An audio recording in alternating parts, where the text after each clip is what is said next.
Dizem que o mal do século XX era a depressão. Parece que nos anos 2000 a realidade não mudou muito e os sintomas de transtorno de ansiedade e baixa autoestima continuam em alta e até cada vez mais acentuados. Em meio a tudo isso, o constante uso de ferramentas da internet, com as redes sociais, ao mesmo tempo que melhora a vida com uma comunicação mais ágil, por outro lado também tem provocado o excesso de informação e até o distanciamento entre as pessoas, que não se encontram mais fisicamente apenas pela internet. Como lidar com todas essas questões que afligem milhares de pessoas nos dias atuais? É o que vamos tratar na entrevista de hoje do programa Consultório Médico na TV com a psicóloga Edjane Barbosa.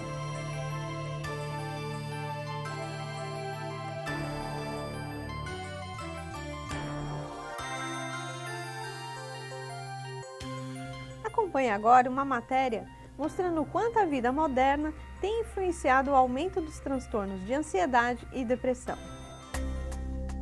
A vida moderna tem exigido das pessoas muito mais do que elas são capazes de suportar. Nunca antes na história da humanidade, as pessoas se sentiram tão só, o que as levam a buscar meios alternativos como afastamento do convívio social, mudanças bruscas de comportamento, até chegar ao limite do suicídio. Como consequência, ficam cada vez mais ansiosas, com depressão. A Organização Mundial da Saúde estima que haja 350 milhões de pacientes no mundo com depressão. No Brasil, segundo o IBGE, seriam 11 milhões de pessoas.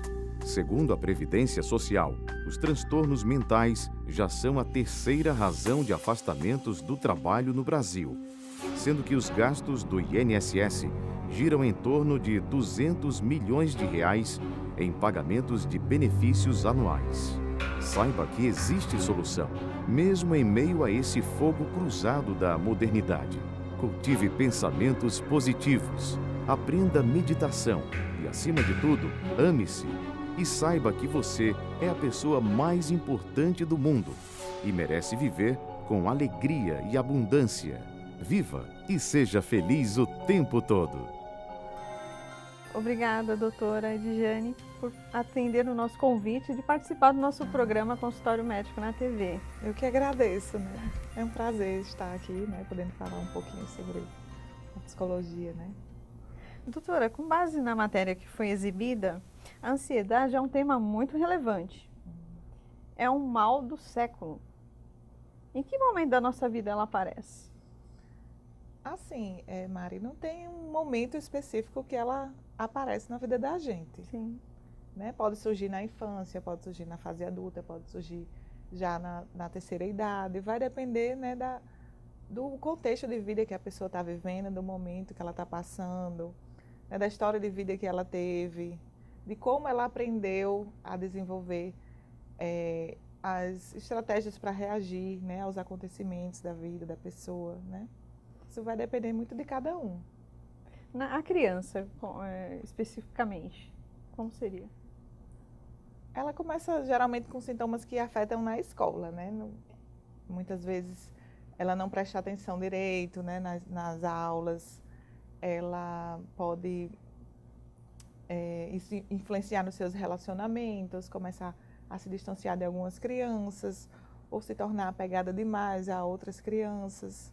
Né? Isso varia muito de cada um, né? Cada pessoa é única e reage de uma maneira, e isso vai, né, formando a personalidade dela e ela vai desenvolvendo, né, alguns sintomas dependendo, né, de E a escola acaba diagnosticando? Geralmente a escola percebe, né, aquelas mudanças na criança. A professora inicialmente percebe que a criança está com um comportamento diferenciado, que antes não tinha. Às vezes não quer ir para a escola, às vezes surgem dores de barriga. É muito comum em crianças surgirem alguns sintomas, né, diante de ir para a escola, né? Aí começa a não querer ir para a escola devido àqueles sintomas que estão surgindo. E para a criança é difícil identificar, ela não compreende o que é aquilo que ela está sentindo. Aí aparece geralmente na forma de sintomas. Certo. E na adolescência, como é? Na adolescência, pré-adolescente, né? É uma fase que já causa, né, alguns sintomas de ansiedade, né? Essa passagem da infância para a vida adulta. A pessoa nem é mais criança e ainda não é adulto, né? São cobradas algumas responsabilidades que quando criança ela não tinha, né? Tem a questão dos hormônios, da sexualidade, tudo isso vai influenciar, né, no seu estado emocional. Alguns vão desenvolver ansiedade, que pode também surgir com a presença de alguns sintomas, né? E hoje é uma realidade também, né? Exatamente. E o adulto? Hoje é o que mais fala, é dentro do trabalho, na vida familiar, na sociedade como um todo. A vida hoje em dia está cada vez mais corrida, né, para todo mundo de uma maneira geral. É trabalho, é casa, problemas financeiros que hoje em dia também estão afetando mais as pessoas, né, devido a essa crise. A questão das redes sociais também influencia, essa questão do WhatsApp, hoje em dia das pessoas estarem usando muito o celular. Isso, na minha opinião, é algo que causa uma maior ansiedade entre as pessoas, né? Sim. Porque é algo a mais que vem para, por um lado, facilita, né, a vida das pessoas e, por outro lado, ocupa mais, né? É uma ocupação a mais que a pessoa tem, está se preocupando em responder, em estar disponível, né? Isso tudo vai gerando uma maior ansiedade. E a pessoa deixa até de ser ela mesma, né? Porque ela vive em função da tecnologia. E qual a definição da ansiedade? A ansiedade podemos definir assim como uma sensação vaga, muitas vezes ruim, de que algo está para acontecer, né? E normalmente essa sensação de que algo de ruim vai acontecer, né? Isso é o que causa a ansiedade. E como diminuir a ansiedade? É a gente procurando estar atento aos nossos pensamentos, né? Eu trabalho com a terapia cognitivo-comportamental, que ela foca muito em cima disso, né? Que pensamento dá origem a sentimento, que dá origem a comportamento.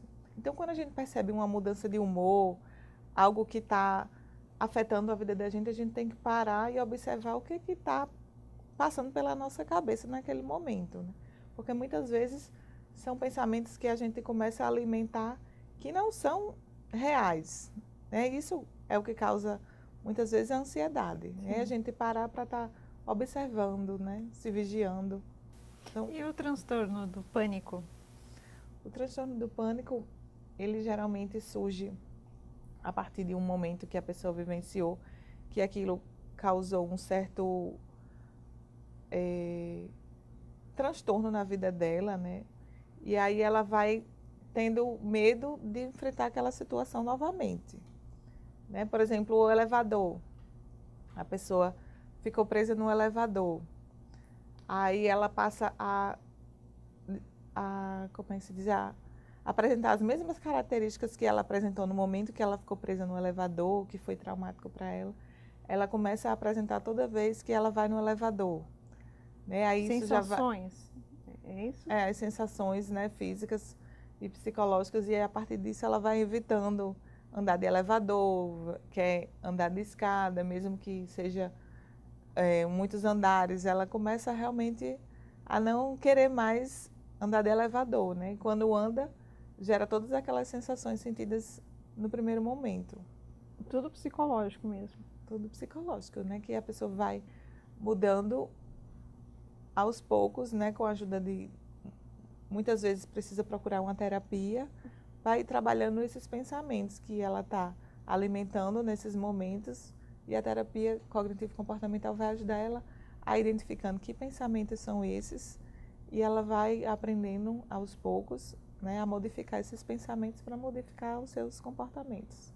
O estresse pós-traumático também. É bem parecido também com o transtorno do pânico, né? A pessoa vivenciou uma situação que para ela foi traumática, e ela, toda vez que ela relembra aquela situação, ela sente os mesmos sintomas, né? Muitas vezes aquilo vem em sonhos, né? E aquelas lembranças se tornam frequentes na vida dela, e ela vai também sentindo as mesmas sensações que teve, né? Isso é o estresse pós-traumático. E tudo isso que está se desencadeando é a sociedade moderna que está vendo esses fatores, né, de transtornos tão evidenciados hoje em dia? Como eu falei inicialmente, né? Devido à rotina que as pessoas estão tendo atualmente, né? Cada vez mais, como é que se diz? Mais atarefadas, cheias de obrigações, cheias de problemas também. E até uma coisa que afeta também é a forma com que as pessoas que estão à sua volta reagem. A pessoa vai aprendendo aquilo ali, entendeu? Ao longo da vida dela, ela vai reagindo conforme as pessoas que estavam. Isso não quer dizer que é uma regra para todo mundo, né? Mas algumas pessoas, os filhos, né, costumam agir igual aos pais, né? Se os pais reagem daquela maneira a uma determinada situação, o filho vai tendo o exemplo, né, de que aquela é a melhor maneira de reagir. Né? Isso tudo vai muito de cada um, né? Da forma como ele interpreta aquilo que aconteceu, a forma como ele vai aprender. Né? E como eu disse também, essa questão das redes sociais, do WhatsApp, isso tudo faz com que a pessoa esteja mais conectada o tempo todo, né? E sem um tempo para ela parar um pouco, respirar, né? Descansar. Doutora Edjane, vamos para um breve intervalo? Voltaremos em instantes com o programa Consultório Médico na TV, que entrevista a psicóloga Edjane Barbosa. Para evitar a ansiedade, tire a dificuldade da cabeça e tenha alguns momentos para relaxar e descansar.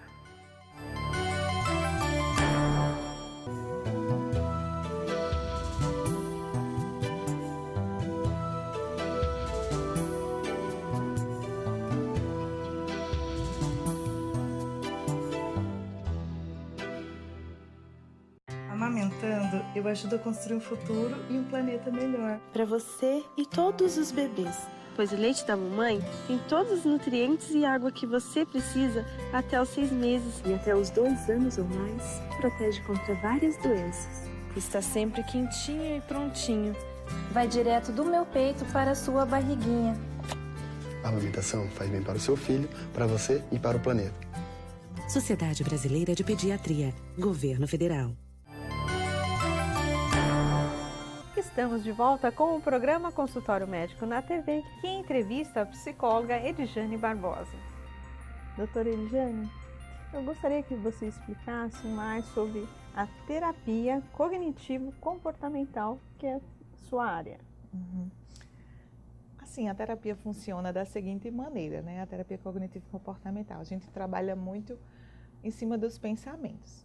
Porque, na nossa visão, os pensamentos são os que originam sentimentos e que originam comportamentos.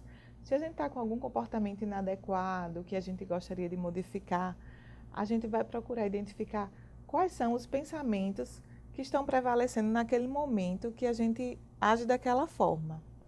Porque a gente entende assim, que normalmente quando a pessoa está com alguma atitude, algum comportamento que não deveria, que gostaria de modificar, é porque ela está alimentando pensamentos distorcidos a respeito de alguma coisa.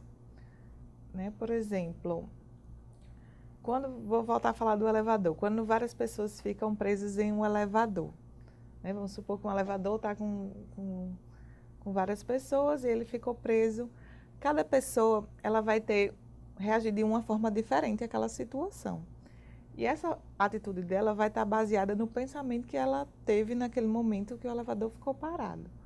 Por exemplo, uma pessoa vai acreditar que em pouco tempo vai aparecer alguém e vai perceber que o elevador está parado e vai chamar alguém, um técnico que possa consertar, e ela vai ficar ali tranquilamente esperando.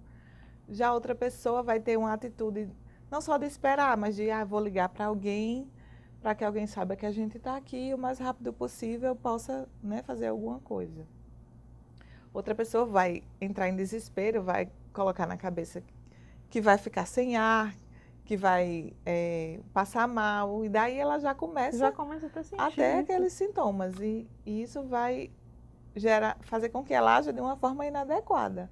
Né? Por quê? Porque isso vai depender dos pensamentos que as pessoas estão alimentando naquele momento. Né? A terapia cognitivo-comportamental trabalha em cima disso, né? Procurando, junto com o paciente, identificar quais são os pensamentos que ela vem alimentando em relação às situações que ela está vivenciando, né? Vai fazer com que ela comece a enxergar as coisas de uma outra forma, né? A gente vê que tudo depende da forma como a gente interpreta as situações, né? Se você vai interpretar de uma maneira mais positiva, você vai tender a reagir de uma maneira mais positiva. Se você vai interpretar de uma maneira mais negativa, você vai tender a reagir, né, de uma forma negativa, inadequada, né? Que não deveria. Porque muitas vezes as pessoas não têm consciência que todo pensamento que vem à nossa mente não é um fato, né? Os pensamentos precisam ser analisados para ver se eles realmente são corretos a respeito daquela situação. Aí muitas vezes a pessoa precisa da ajuda de um psicólogo para fazer com que ela identifique que pensamentos são esses, né? Isso tudo através de estratégias que o psicólogo vai utilizando junto com o paciente, através de exercícios. Tarefas de casa também são passadas para o paciente fazer, porque a gente também entende que a terapia o paciente não deve trabalhar suas questões apenas na terapia, mas ao longo de todos os dias, né, da semana. Na sua vida Quanto mais cotidiana. ele trabalhando, melhor vai ser os resultados. O que vem a ser a síndrome do pensamento acelerado? Hoje em dia, né, também devido a todas essas questões que eu falei, né, da vida moderna, as pessoas estão sempre com a cabeça a mil, digamos assim, né? Assim, são muitos os pensamentos que passam na cabeça das pessoas ao longo do dia, porque a gente não se dá conta, é tudo muito bombardeio de informação. É tudo muito automático, né? Isso faz com que a pessoa realmente esteja sempre ligada, né? E às vezes ela está ali fazendo uma coisa e já está pensando em outra, ela já está pensando no que vai fazer amanhã ou na semana seguinte, e o pensamento dela fica tão acelerado e acaba que ela não se concentra no agora, né? No dia de hoje, no presente. Sim. E aí ela muitas vezes começa a ter dificuldades de memória, né? Dificuldades para dormir. Ela não presta atenção ao que as pessoas estão falando com ela naquele momento, porque ela está ali com aquele pensamento realmente acelerado e já está pensando lá na frente. No amanhã. Exatamente. Aí faz com que as pessoas, né, isso afete, né, o seu pensamento, as suas respostas. Na sua vida social, né? Prejudica a sua memória. A gente vê muito hoje em dia as pessoas relatando dificuldades de memória, né? Esquecem muito rápido das coisas. Muitas vezes isso já é um sinal de que a pessoa está com o pensamento acelerado, né? E a pessoa tem que parar e começar a observar, né? E às vezes você vivencia uma situação, um agora, e de repente você acaba esquecendo. Nossa, eu vivi isso. Em questão de horas, nossa, o que eu falei? Não está se lembrando. Eu já passei por essa situação. Hoje em dia tem sido realmente cada vez mais frequente. E assim, as crianças também têm esse pensamento acelerado? Tem a ver com hiperatividade? Pode-se dizer que tem uma certa ligação. Não é a mesma coisa, né? Hiperatividade é aquela criança que está sempre ativa, né? Não se concentra nas suas atividades, passa muito pouco tempo fazendo uma atividade e já passa para outra atividade, né? Tem uma relação, mas são duas coisas diferentes. Voltaremos em instantes com o programa Consultório Médico na TV, que entrevista a psicóloga Edjane Barbosa. Ter com quem se abrir e estar pronto para ouvir o que nem sempre se quer ouvir é um passo importante para evitar a depressão. Em menos de 12 horas, perdi minha filha para a dengue. Ela tinha um sorriso tão bonito. A hora que eu vi ela entubada, aquele olho pedindo socorro, eu vi que eu estava perdendo minha filha. Um simples mosquito pode marcar uma vida. Um simples gesto pode salvar. Elimine os criadouros do mosquito transmissor da dengue, zika e chikungunya. Proteja a vida. Governo Federal.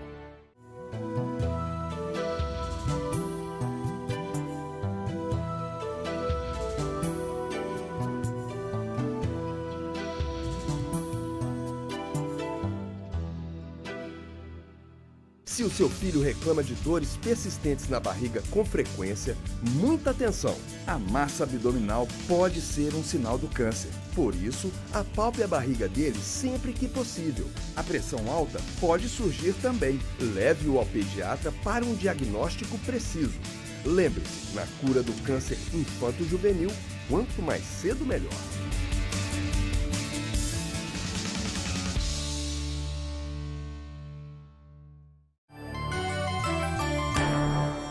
Estamos de volta com o programa Consultório Médico na TV, que entrevista a psicóloga Edjane Barbosa. Doutora Edjane, as redes sociais, hoje, para a humanidade, é um tema assim, que está sendo focado, e eu gostaria de dicas, a importância que as pessoas têm que levar a rede social, tanto para a sua vida social e individual. Sim, porque hoje em dia as pessoas postam inúmeras imagens, frases, né, reflexões, e é importante que a gente saiba filtrar, né, aquilo que a gente está vendo ali nas redes sociais, no Facebook, no Instagram, porque muitas vezes isso está gerando uma falsa ideia de felicidade na vida das pessoas, né? Você muitas vezes só posta coisas que são agradáveis. Não quer dizer que a vida daquela pessoa é perfeita, né? Muitas vezes a pessoa quer apenas mostrar o momento que está bem, né? A gente tem que aprender a filtrar, porque muitas vezes aquilo não é a realidade da vida daquela pessoa, né? Aí cria aquela falsa ideia de que a grama do vizinho é melhor do que a minha, né? A pessoa, ai, como ela tem uma vida bacana, tudo é perfeito na vida dela.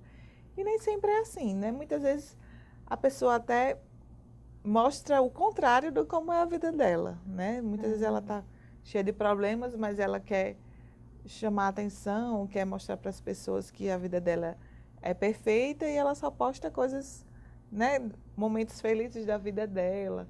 Outros momentos, em outras situações, tem pessoas já que gostam de se vitimizar demais, né? Sim. Quando estão doentes, quando estão passando por algum momento difícil na vida delas, e gostam de ficar postando para ter a atenção das pessoas, né? Por isso que é importante a gente aprender a filtrar, observar mais, não acreditar em tudo que está sendo publicado, né? E causa até um sofrimento. As pessoas sofrem de ver a situação do outro e começa a armazenar assim, pensamentos negativos, né? Exatamente, né? Fora que como é que se diz? Isso gera muita angústia, essa questão das redes sociais, né? Quando você posta alguma coisa, você espera ter um retorno daquilo que você postou, você espera que as pessoas curtam, que as pessoas comentem. E quando aquela expectativa não é atingida, a pessoa se frustra, fica angustiada, gera também uma certa ansiedade, pode até gerar também uma certa depressão, a pessoa começar a ficar com baixa autoestima. Ai, porque o que eu posto as pessoas não gostam. Aí começa a observar outros amigos que são mais populares nas redes sociais. Sim. Mas essa questão da popularidade é muito relativa, né? E quantos amigos você tem no Facebook? Vai fazendo essa comparação. Muitas vezes as pessoas gostam de adicionar muitas pessoas que nem têm muito contato, só para dizerem que são populares, que são conhecidas, né? Por isso que é importante a pessoa filtrar realmente tudo que está sendo visto, né? Para ver se aquilo realmente é uma vida real ou se é uma vida imaginária, de ilusão, né? E, eu queria que você citasse mais sobre o que é essa doença, a depressão, na humanidade. A depressão hoje em dia também é um dos males, né, do nosso século, porque as pessoas estão cada vez mais meio que catastrofizando as coisas que acontecem na vida delas, né? Eu volto a falar daquela questão, né, do pensamento que gera o sentimento, que gera o comportamento, né? Que as pessoas comecem a ficar mais atentas, né? E saber interpretar as coisas da forma mais adequada, né? Que lhe acontece, né? Porque muitas vezes é isso. A forma como você enxerga a sua vida que faz com que a pessoa fique depressiva, né? Existe também a questão da genética, né? Não podemos deixar de considerar que a depressão tem também um fator genético, como tem também o fator social e o fator psicológico, né? Que é o emocional de cada um. Algumas pessoas realmente estão mais vulneráveis do que outras, mas que a gente aprenda, né, a olhar as coisas de uma outra forma, né, de uma forma mais positiva. Não é que a gente precise ser sempre otimista diante da vida, mas que a gente procure ser realista. E o que o psicólogo pode apoiar nessa situação, doutora? Vai estar ajudando justamente nisso, a pessoa a enxergar as coisas de uma outra forma, a ver a vida de uma outra forma, não catastrofizando tanto os seus problemas, entendeu? A realmente ter uma visão mais, não só positiva, mas principalmente realista de sua vida, né, do que está acontecendo.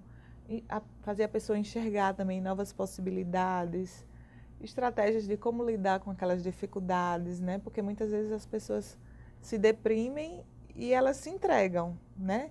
Não reagem, não procuram sair daquela situação, não procuram ajuda. E isso faz com que a pessoa não saia realmente da depressão, né? E ela tem que procurar ajuda. Se ela está enfrentando um momento difícil, se ela não está conseguindo sozinha resolver aqueles seus problemas, vamos procurar quem possa me ajudar, né? E não ficar esperando que o tempo cure, né? Sim. Doutora Edjane, a margem é mais mulher ou homem que tem depressão? Eu acredito que são mais as mulheres, né? Devido também às questões femininas que existem ainda, o preconceito, a questão dos hormônios femininos. São muitas coisas que influenciam no estado de humor da pessoa, né? Eu acredito que as mulheres são um pouco mais vulneráveis. E a depressão infantil, ela pode diagnosticar em que momento? Não tem também um momento específico para se diagnosticar, né? Vai depender de como a criança está reagindo, às mudanças de comportamento que ela está tendo, seja em casa, seja na escola. Às vezes até uma criança que está reagindo de forma agressiva, ela pode estar depressiva, né? E aquilo é a forma com que ela aprendeu a reagir às situações, né? Muitas vezes a depressão ela vem de forma mascarada, principalmente na criança, porque ela não sabe o que está se passando com ela e ela começa a meio que se rebelar, né, com a sua vida, com a escola. E aí vai muito de cada um, né? Os sintomas variam muito de pessoa para pessoa. Doutora, você poderia deixar uma breve informação sobre a depressão pós-parto? A depressão pós-parto também surge devido à questão da mudança hormonal, né? Não quer dizer que é com todas as mulheres, porque, como eu falei, tudo tem os 3 pilares, né? A questão genética, a questão social e a questão do perfil psicológico de cada uma.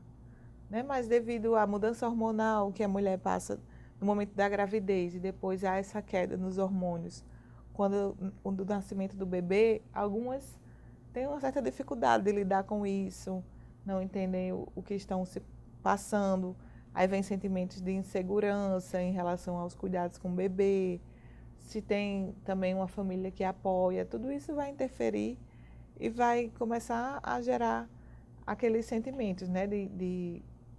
A mãe começa a ficar chorando muito e não sabe o que está acontecendo. Muitas vezes ela nem se dá conta, não consegue identificar o porquê que ela está chorando, né? E quem está do lado que vai começar a observar, né? As mudanças de humor dela, a mudança de comportamento e tentar ajudar, né? Porque muitas vezes a pessoa realmente não se dá conta e não quer procurar ajuda. E quanto mais cedo se procura ajuda, melhor para que aquilo não desenvolva uma depressão, né? E fique só naquele momento de pós-parto. Doutora Edjane, eu quero agradecer a sua participação no nosso programa Consultório Médico na TV e sei que nós temos muito assunto para ser abordado e uma futura entrevista também. Tá bom, eu que agradeço também a participação, né? E precisando, estaremos aqui. Tá certo. E estamos encerrando mais uma edição do programa Consultório Médico na TV, prometendo voltar no próximo sábado ao meio-dia. Compartilhe e curta nossas redes sociais e acesse nossa página no YouTube. Até a próxima semana. Até lá!